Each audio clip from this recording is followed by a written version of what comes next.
Is it really all bullshit? I honestly don't think so. But first, I'd like to tell you a true story about money. A few months ago, I wanted to buy something. I actually wanted to buy cryptocurrencies. Making the transfer wasn't that hard.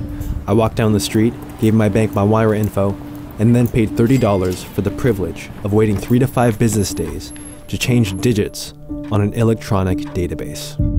That's when I knew. Banks are in trouble. Cryptocurrencies are the future. Probably. Most likely. Okay, there's still a lot of uncertainty, but a few things are undeniable.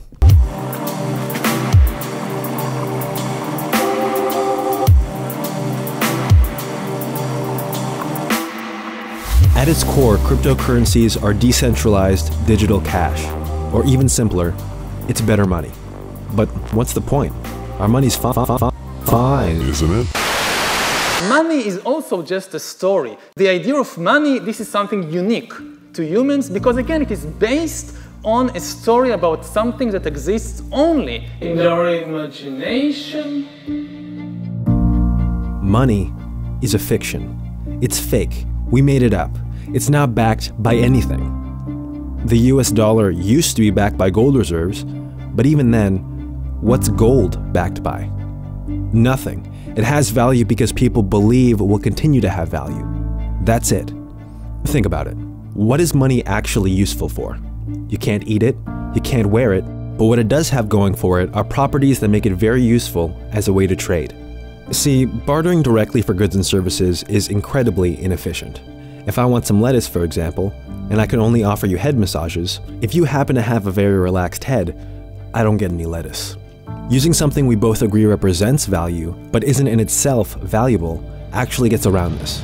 But you can't just use anything to represent value. It has to have certain properties for the whole thing to work. Okay, so if money is just a useful fiction that has certain properties that make it good for trade, what if we designed our own money? That is what cryptocurrencies are. Cool, right? But, oh yeah, what's wrong with the money we use now anyway? So in fact, statistically speaking, national currencies have a shelf life of about 30 years before they collapse in value. They print and print and print, and the value just drops.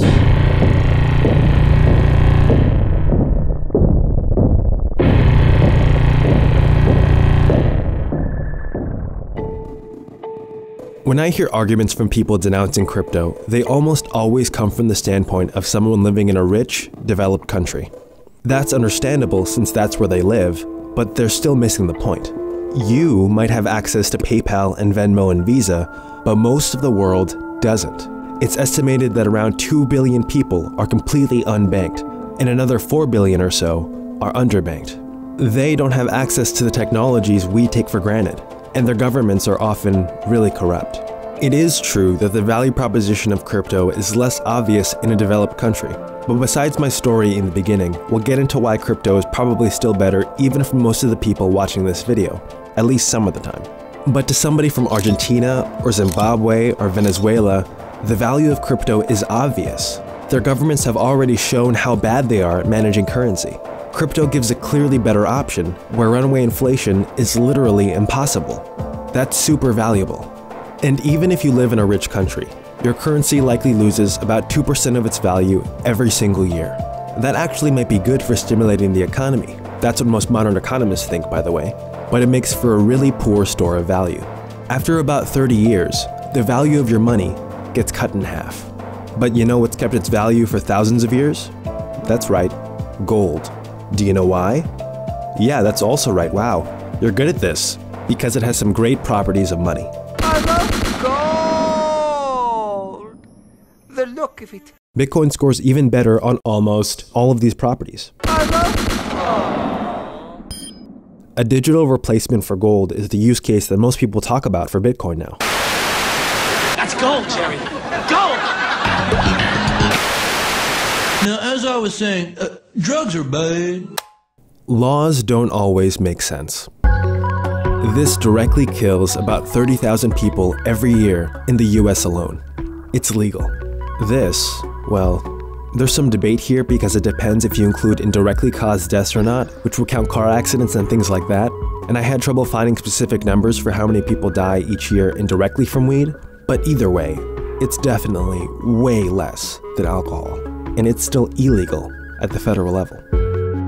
Thousands of people are in jail right now for holding substances that make them feel different.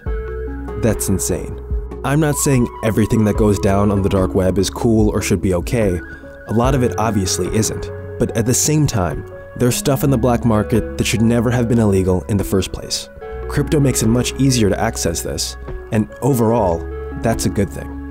We should mention that there's a lot of governments with laws that are even crazier than the ones I just mentioned. Things like watching YouTube videos and using Facebook are banned in some places. The privacy functions of certain cryptocurrencies make it easier for people to evade these tyrannical governments, and that's something regular money just can't do.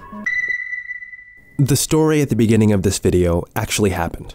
It ended up taking 4 days to process, which I guess is average. Imagine not being able to write an email after 5 p.m. or on the weekends. That would be crazy, right? That is our current situation with money. Why would I wait 3 to 5 business days and pay $30 for the permission to transfer my own money, when with crypto, I can do it almost instantly and practically for free? The answer is, I wouldn't. It's almost impossible to predict the future of technology with certainty. But one trend we see again and again is that usually, when a new technology is just better than a previous technology, the new technology wins. And I think crypto is just better money. I'm Kevin, and this is Think Piece. And I've been trying to record this outro for a fucking hour because I keep getting nervous on camera. If you like this video, please subscribe. I'd really appreciate it. I'm coming out with another video next week on Elon Musk, so stay tuned for that if you want. And there's a playlist around here of some of the best videos I've seen on crypto, some hilarious skits, some great explanations of how crypto works. You see what I mean? You see what I mean? It's so hard. And as always, 10% of this video's revenue goes to the most effective charities.